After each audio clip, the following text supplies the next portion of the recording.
संविधान चाहे कितना भी अच्छा क्यों ना हो, यदि वे लोग जिन्हें संविधान को अमल में लाने का काम सौंपा गया है बुरे निकले, तो निश्चित रूप से संविधान भी बुरा साबित होगा। ये शब्द थे डॉक्टर B.R. अम्बेडकर के, और ये आज भी मुझे लगता है एक चेतावनी की तरह हमारे सामने खड़े हैं। बिल्कुल, और यह हमें याद दिलाते हैं कि संविधान सिर्फ कागज पर लिखे शब्द नहीं है। सही बात है। बल्कि एक जिंदा हकीकत है जिसे हर दिन हर पल शासन में बैठे लोगों को और हम नागरिकों को जीना होता है। इसकी सफलता हमारी नीयत पर ही निर्भर करती है। नमस्कार और द डीप डाइव में आपका स्वागत है। आज 25 नवंबर 2025 है और कल यानी 26 नवंबर को देश संविधान दिवस मनाएगा। जी। आज हम इसी मौके पर इंडियन एक्सप्रेस में छपे एक बेहद जरूरी लेख the Indian constitution guiding ethos of liberty and justice की गहराई में उतरेंगे। हमारा मिशन साफ है, यूपीएससी के नजरिए से इस दस्तावेज की आत्मा को समझना। मतलब ये कैसे बना, इसका दर्शन क्या है, हाँ, और 2047 के विकसित भारत के सपने के लिए इसके क्या मायने हैं। चलिए इसकी परतें खोलते हैं। और ये चर्चा सिर्फ तथ्यों को रटने के बारे में नहीं होगी। हम उन अवधारणाओं और बहसों को कुरेदेंगे जो मेंस के उत्तरों में एक नई जान डाल सकती हैं। बिल्कुल। तो सबसे पहले एक बिल्कुल बेसिक सवाल से शुरू करते हैं जो कई लोगों के मन में होता है। हम 26 नवंबर को संविधान दिवस क्यों मनाते हैं, जबकि हम गणतंत्र दिवस तो 26 जनवरी को मनाते हैं? हाँ, इन दोनों तारीखों में क्या फर्क है? ये एक बहुत अच्छा शुरुआती बिंदु है। देखिए, 26 जनवरी 1950 तो वो ऐतिहासिक दिन है जब हमारा संविधान पूरी तरह से लागू हुआ, हाँ। और भारत एक संप्रभु गणराज्य बना। लेकिन ये बनकर तैयार कब हुआ, इसे संविधान सभा ने अपनाया कब? अच्छा, वो तारीख थी 26 नवंबर 1949। तो संविधान दिवस उस दस्तावेज के कह सकते हैं जन्म का दिन है और गणतंत्र दिवस उसके जीवन की शुरुआत का। वाह। और 2015 में डॉक्टर अंबेडकर की 125वीं जयंती पर इस दिन को राष्ट्रीय स्तर पर मनाने का फैसला किया गया। जी, ताकि हम इसके मूल्यों को बार बार याद कर सकें। और इसे बनाने में जो मेहनत लगी वो भी अविश्वसनीय थी। 2 साल 11 महीने और 17 दिन। ये आंकड़ा हम सबने पढ़ा है, लेकिन लेख इस बात पर जोर देता है कि ये कहानी सिर्फ दिल्ली के सेंट्रल हॉल में नहीं लिखी गई थी, ये कहानी पूरे देश में लिखी जा रही थी। इस जन भागीदारी का असल में क्या मतलब था? यहाँ पर बात बहुत दिलचस्प हो जाती है। हमें अक्सर लगता है कि कुछ 300 बुद्धिजीवियों ने कमरे में बैठकर ये किताब लिख दी, लेकिन सच ये है कि संविधान सभा ने अपने दरवाजे और खिड़कियां पूरे देश के लिए खोल दी थी। मतलब बाकायदा जनता से सुझाव मांगे गए। हाँ, बिल्कुल। लेकिन एक सवाल उठता है, लाखों की आबादी वाले देश से चिट्ठियां और सुझाव आए होंगे, पर क्या यह वाकई संभव था कि उन सबको गंभीरता से लिया जाए, या ये काफी हद तक एक प्रतीकात्मक अभ्यास था? नहीं, ये एक बहुत जायज सवाल है और इसका जवाब हैरान करने वाला है। ये सिर्फ प्रतीकात्मक नहीं था। अच्छा। संविधान सभा के आर्काइव्स में हजारों ऐसे पत्र, टेलीग्राम और ज्ञापन मौजूद हैं, और ये सिर्फ बड़े बड़े मुद्दे नहीं थे। हमें ऐसे पत्र मिलते हैं जहां आम नागरिक भाषाई राज्यों की मांग कर रहे थे। कुछ लोग गौ हत्या पर प्रतिबंध की वकालत कर रहे थे, तो मद्रास से कुछ महिलाओं के समूह ने संपत्ति में बराबरी के अधिकार के लिए ज्ञापन भेजा था। वाह। दलित समूहों ने अपनी सुरक्षा और आरक्षण को लेकर अपनी चिंताएं भेजी। इन सुझावों पर बाकायदा ड्राफ्टिंग कमेटी में बहस होती थी। तो ये दिखाता है कि लोग इसे सिर्फ एक कानूनी किताब नहीं, बल्कि अपने जीवन को बदलने वाला एक दस्तावेज मान रहे थे। एकदम। मतलब हमारा संविधान असल में एक क्राउड सोर्स्ड दस्तावेज है।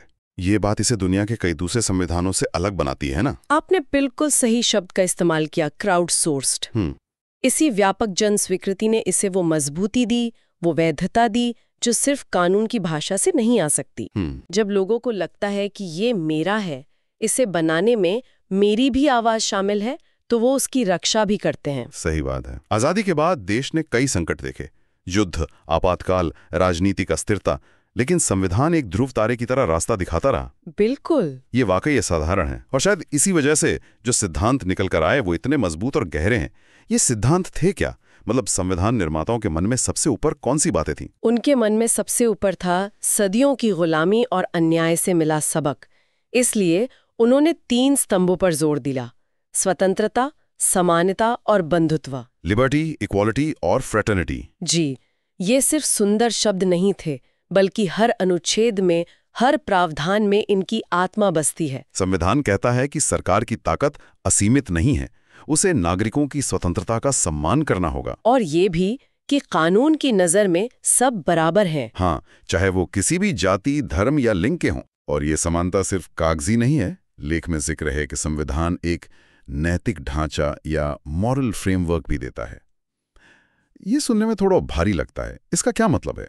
इसका मतलब है कि संविधान सिर्फ ये नहीं बताता कि सरकार क्या कर सकती है, बल्कि ये भी बताता है कि उसे क्या करना चाहिए। अच्छा। ये सरकार पर एक नैतिक जिम्मेदारी डालता है कि वो समाज के सबसे कमजोर तबके का हाथ थामे।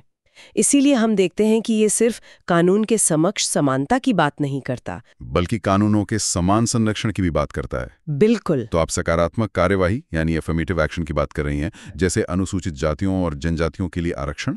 जी। हालांकि इसके आलोचक ये भी कहते हैं कि ऐसी व्यवस्थाएं योग्यता मतलब मेरिट के सिद्धांत के खिलाफ जाती हैं। तो संविधान निर्माताओं ने इन दो विरोधी विचारों के बीच संतुलन कैसे बनाया? बहुत महत्वपूर्ण सवाल है और ये यूपीएससी मेंस के लिए क्लासिक टॉपिक है। देखिए, संविधान निर्माता इस दुविधा को समझते थे। उन्होंने अवसर की समानता को चुना, लेकिन वो जानते थे कि 1000 साल की दौड़ में अगर आप एक व्यक्ति को 500 मीटर पीछे खड़ा करें और फिर कहें कि चलो अब दौड़ बराबर है, तो ये समानता नहीं बल्कि एक क्रूर मजाक है। सही कहा।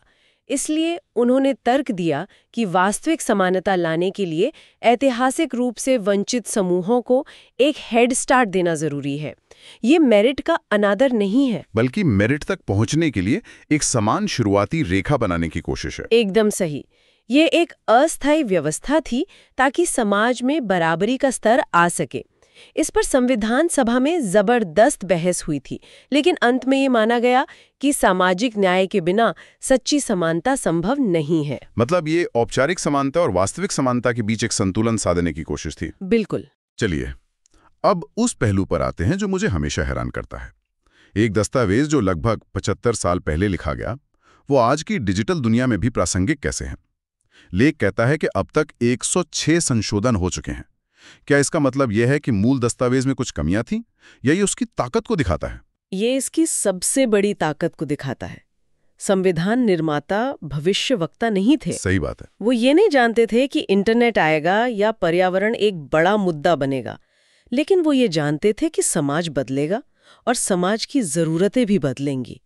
इसलिए उन्होंने इसे एक पत्थर की लकीर नहीं बनाया, बल्कि इसमें बदलाव की गुंजाइश रखी। हाँ, ये 106 संशोधन इस बात का सबूत है कि हमारा संविधान सांस लेता है, वो समाज के साथ साथ विकसित होता है। लेकिन यहाँ एक डर भी तो है। अगर आप किसी चीज को इतनी बार बदल सकते हैं, तो क्या ये खतरा नहीं है कि कोई सरकार अपनी मनमानी से उसकी आत्मा को ही बदल दे? बिल्कुल। और इसी डर को हमारे सुप्रीम कोर्ट ने समझा। यहीं पर मूल ढांचे यानी बेसिक स्ट्रक्चर का सिद्धांत सामने आता है, जो संविधान में कहीं लिखा नहीं है। कहीं नहीं लिखा है। 1973 के ऐतिहासिक केशवानंद भारती केस में सुप्रीम कोर्ट ने एक न्यायिक नवाचार किया। कोर्ट ने कहा कि संसद संविधान के किसी भी हिस्से में संशोधन कर सकती है, लेकिन वो उसके मूल ढांचे को नहीं बदल सकती। एकदम। जैसे आप एक इमारत की मरम्मत कर सकते हैं, कमरे बदल सकते हैं, रंग बदल सकते हैं, लेकिन आप उसकी नींव को नहीं तोड़ सकते। और ये नींव क्या है? इसमें लोकतंत्र, पंथ निरपेक्षता, शक्तियों का पृथक्करण, कानून का शासन जैसी चीजें शामिल हैं। ये एक अदृश्य सुरक्षा कवच है। तो एक तरफ अनुच्छेद 368 संशोधन की शक्ति देता है, और दूसरी तरफ मूल ढांचे का सिद्धांत उस पर एक लक्ष्मण रेखा खींचता है। ये संतुलन वाकई कमाल का है। अगर हम संविधान के विकास की बात करें, तो कोई ऐसा एक उदाहरण है जो दिखाता हो कि ये कितना प्रगतिशील दस्तावेज था? सबसे बेहतरीन उदाहरण है सार्वभौमिक वयस्क मताधिकार, यूनिवर्सल एडल्ट फ्रेंचाइज। हाँ, हमें ये याद रखना होगा कि 1950 में यह कोई छोटी बात नहीं थी। अमेरिका जैसे देशों में भी अश्वेत नागरिकों को वोटिंग के अधिकार के लिए दशकों तक संघर्ष करना पड़ा। स्विट्जरलैंड ने महिलाओं को 1971 में जाकर वोटिंग का अधिकार दिया। बाप रे। और यहाँ भारत, एक नया आजाद हुआ गरीब, काफी हद तक अनपढ़ देश, एक ही झटके में अपने हर वयस्क नागरिक को, चाहे वो राजा हो या रंक, मर्द हो या औरत, पढ़ा लिखा हो या अनपढ़, सबको देश की किस्मत तय करने में बराबर का भागीदार बना रहा था। ये एक अविश्वसनीय रूप से साहसिक और विश्वास से भरा कदम था। बिल्कुल। लेख में संसद को सामाजिक इंजीनियरिंग का एक माध्यम भी कहा गया है। ये सुनने में थोड़ा भारी शब्द लगता है। इसे आसान भाषा में कैसे समझें? इसका सीधा सा मतलब है समाज को सुधारने के लिए कानून का इस्तेमाल करना। अच्छा। हमारे समाज में कई गहरी जड़ें जमा चुकी कुरीतियां थीं। संविधान ने एक नैतिक दिशा दी और फिर संसद ने उस दिशा में कानून बनाए। इसका सबसे बड़ा उदाहरण है हिंदू कोड बिल। उस समय हिंदू पर्सनल लॉ में महिलाओं को संपत्ति और तलाक के बराबर अधिकार नहीं थे। डॉक्टर अंबेडकर ने जब इन बिलों को पेश किया तो देश में भूचाल आ गया। जबरदस्त विरोध हुआ होगा। बहुत ज्यादा। लेकिन सरकार और संसद ने दृढ़ता दिखाई और समाज को आधुनिक बनाने के लिए ये कानून पास किए। ये है सामाजिक इंजीनियरिंग, कानून के हथौड़े से सदियों पुरानी सामाजिक जंजीरों को तोड़ना। तो ये स्पष्ट है कि संविधान एक स्थिर दस्तावेज नहीं बल्कि एक गतिशील शक्ति है। अब इससे भारत के भविष्य की आकांक्षाओं से जोड़ते हैं। लेख में 2047 तक आत्मनिर्भर और विकसित भारत के लक्ष्य का उल्लेख है। जी। इस लक्ष्य को हासिल करने में संविधान हमारा रोड मैप कैसे बन सकता है? देखिए, विकसित भारत का मतलब सिर्फ ऊंची इमारतें और बड़ी अर्थव्यवस्था नहीं है।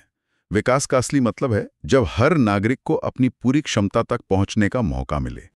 जब उसे न्याय मिले, जब उसकी आवाज सुनी जाए और जब उसे अवसरों की समानता मिले।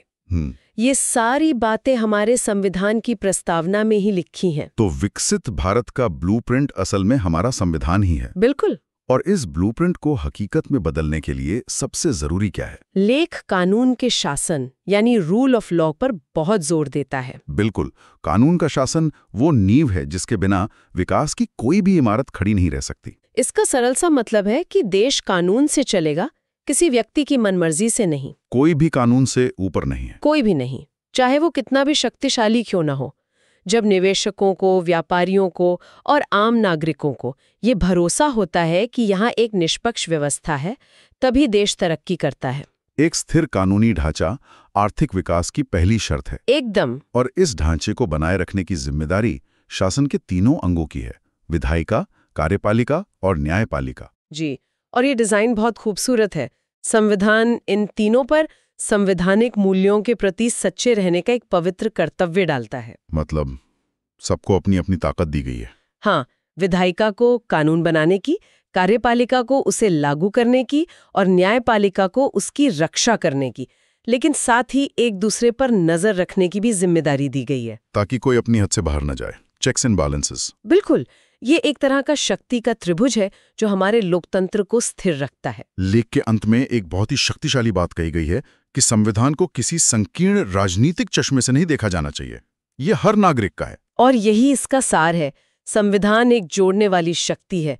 यह हमें हमारी हजारों विविधताओं के बावजूद एक साझा पहचान देता है, भारतीय होने की पहचान। हाँ, ये किसी एक पार्टी या विचारधारा की जागीर नहीं है। ये we the people of India का दस्तावेज है। इसकी सफलता या असफलता हम सबकी सामूहिक जिम्मेदारी है। ठीक है, ये एक बहुत ही व्यापक और गहरी चर्चा रही।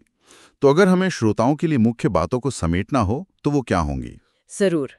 सबसे पहले तो ये कि भारतीय संविधान सिर्फ कुछ विशेषज्ञों की दिमागी उपज नहीं है, बल्कि ये लाखों भारतीयों की आवाज और आकांक्षाओं का एक जीवंत दस्तावेज है। दूसरा, ये स्वतंत्रता और समानता जैसे सार्वभौमिक मूल्यों को भारत की जमीनी हकीकत के साथ मिलाता है और ऐतिहासिक अन्यायों को सुधारने के लिए साहसिक कदम उठाता है। तीसरा, इसकी अनुकूलन क्षमता इसकी सबसे बड़ी ताकत है। संशोधनों और सुप्रीम कोर्ट की प्रगतिशील व्याख्याओं, खासकर मूल ढांचे के सिद्धांत ने इसे समय के साथ प्रासंगिक बनाए रखा है। और आखिर में, ये सिर्फ एक कानूनी किताब नहीं, बल्कि एक नैतिक दिशा सूचक है जो विकसित भारत की नींव रखता है। तो इस सब का क्या मतलब है? इसका मतलब है कि संविधान हमारा अतीत है, हमारा वर्तमान है और हमारा भविष्य भी है। ये एक वादा है जो हमने खुद से किया है, एक ज्यादा न्यायपूर्ण, समान और प्रगतिशील भारत बनाने का। बिल्कुल। इस चर्चा को समाप्त करने से पहले मैं श्रोताओं के लिए एक विचार छोड़ना चाहूंगी। जरूर। लेख में 106 संशोधनों को संविधान की अनुकूलन क्षमता के प्रमाण के रूप में बताया गया है, जो कि सही भी है। लेकिन ये सोचने पर भी मजबूर करता है, क्या बार बार होने वाले संशोधन किसी बिंदु पर संविधान निर्माताओं के मूल दृष्टिकोण को बदलने का जोखिम पैदा करते हैं? एक राष्ट्र अनुकूलन की जरूरत और संवैधानिक स्थिरता के बीच वो महीन संतुलन कैसे बना सकता है? ये एक बहुत ही गहरा और महत्वपूर्ण सवाल है। जिस पर सभी को सोचना चाहिए। इस बेहतरीन विश्लेषण के लिए आपका बहुत बहुत धन्यवाद। शुक्रिया। इस तरह की और महत्वपूर्ण चर्चाओं के लिए कृपया चैनल को लाइक और सब्सक्राइब करें। इस विषय पर अपने विचार या प्रश्न नीचे कमेंट्स में जरूर बताएं। अगले विश्लेषण में फिर मिलेंगे।